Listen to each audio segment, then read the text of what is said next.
You ever sit there, staring at your phone, just waiting, not even doing anything, just scrolling through the same apps over and over, pretending you're busy?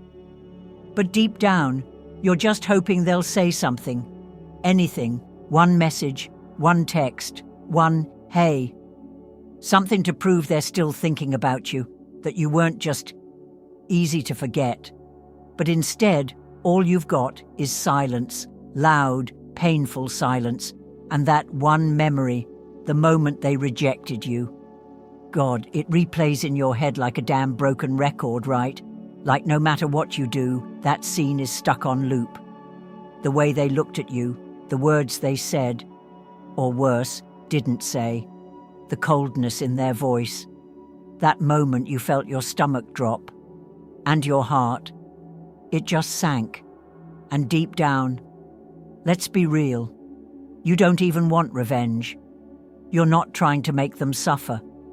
You just want them to get it, to understand, to realize what they lost when they walked away.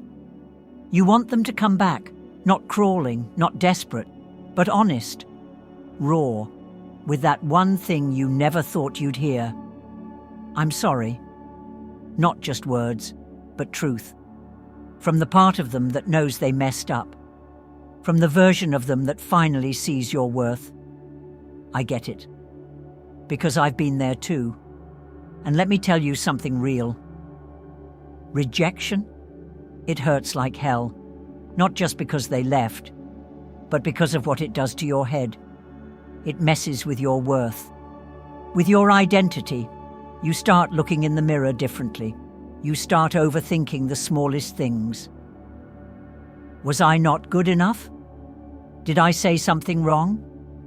Was I too much or not enough? And people, God bless them, they mean well. They tell you, move on. Let it go.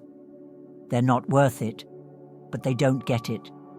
Because there's this tiny voice inside you whispering, this story isn't finished yet. And guess what? That voice isn't lying. It's not over. Because here's the part no one tells you. Rejection has nothing to do with your actual worth. It's got everything to do with what you believe you deserve. Read that again, slowly. Rejection doesn't mean you're unlovable. It means, somewhere deep inside, you were expecting it. Maybe not on purpose, but your heart was holding on to fear. Fear like, they'll leave me. I always get hurt. They're out of my league. I mess things up. You didn't say those words, but your energy. It screamed them, and that's what people respond to. The story you're silently, unconsciously telling. But here's the beautiful part.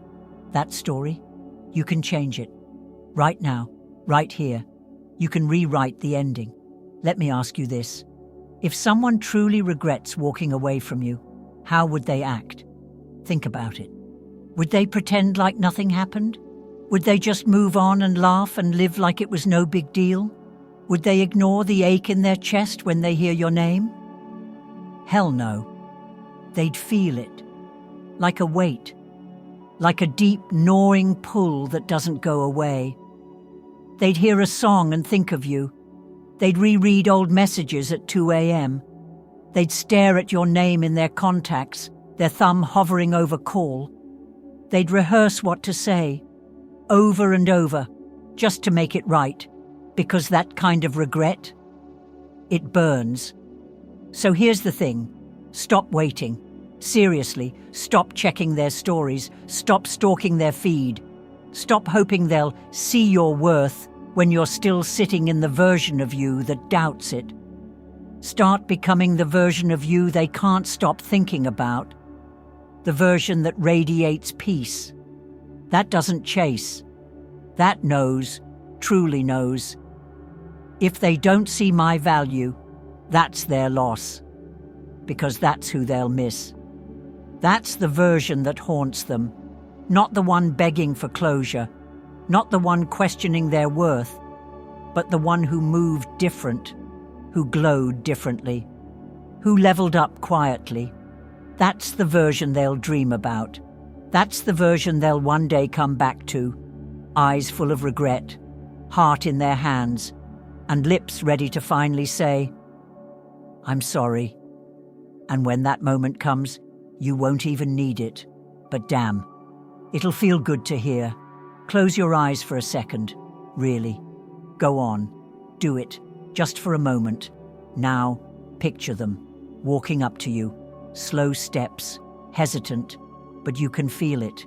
Something's different. Their energy isn't arrogant. It's humble, real.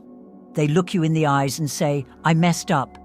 I should have never let you go. I'm sorry." Tell me honestly, how would that feel in your body? Not in your head, not as some fantasy, but physically, deep in your chest. Would it feel like peace? Like your heart finally took a deep breath? Like your soul whispering, "Yes, this makes sense now"? That's not just a dream. Hold on to that feeling, soak it in, because that feeling right there, that's your proof it's already possible. You're not chasing them. You're not begging. You're not trying to manipulate the outcome. You're calling them in, from a place of power, not pain, from grounded confidence, from the version of you that knows you were never the problem. Let's pause here. Do you believe that version of you exists? Because if you don't, let's make this the moment you decide. Here's the truth they don't teach you. You don't attract what you want. You attract who you are. Read that again. Because if you keep living like the rejected version of you, the one who checks if they've viewed your story, the one who rereads old texts like their scripture, the one who stalks their feed but never moves forward, you're just staying in the loop, round and round, same feelings, same patterns, same pain. But the moment you shift and say, "I'm the person they regret losing," everything changes, not because the universe suddenly snaps to attention, but because you do. You shift the energy. You walk differently. You think differently. You become the person they never thought they'd lose until they did. And that's when the shift happens. You step into the timeline where they miss you. They feel it at 3 a.m. Their pride breaks down, and the apology starts forming in their throat. They'll fight it, but they'll feel it. Now hear me. You don't need to post thirst traps. You don't have to fake some glow-up just to get a reaction. That's not real power. You just have to live like someone who knows their value. Because people feel that. That means you stop overthinking every post. You stop checking who watched your story. You stop replaying the moment they left as if it defines you. And instead, you show up every day as the version of you who already knows. They're coming back. Not because you're desperate, but because the energy demands it. Let me ask you, have you ever had someone come back the moment you finally stopped caring? Ever notice that eerie timing? That weird way people randomly text when you finally let go? It's not random. It's your shift. You stopped needing, you started owning. And that's magnetic. That's what pulls them back in. That's what makes them sit in their guilt at night. That's what makes them stare at your photo longer than they'll ever admit. That's what makes them whisper, "I was wrong." Because deep down, they'll feel that you're no longer waiting. And that scares them more than anything else. So please, hear me when I say this. They will come back, not with games, but with truth. They will apologize. They will look at you differently. They will realize exactly who you are. But it all starts with you. Not pretending, not faking, just becoming. Becoming the version of you who never got rejected in the first place. The version of you who always knew, if they can't see my value, someone else will.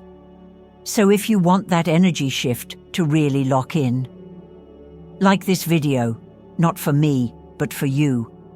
Because if you scroll away without doing it, your brain will take that as, "I don't really mean it. And you do mean it, right? Then lock it in. Hit that subscribe button like you're drawing a line in the sand. I'm not playing small anymore. And if you're seriously done with these cycles, the waiting, the wondering, the what-ifs, then don't just watch. Join the membership. Not for me, for you. Because real change doesn't happen with a one-time pep talk. And I'll say this plainly. If you don't join, that's fine. But a month from now, when they still haven't messaged and you're stuck in the same feelings, you'll wonder what could have shifted if you had just taken that step. So ask yourself, what's it really costing you to stay the same? Because if you're going to live this story, let's make sure it ends with you winning. See you in next video.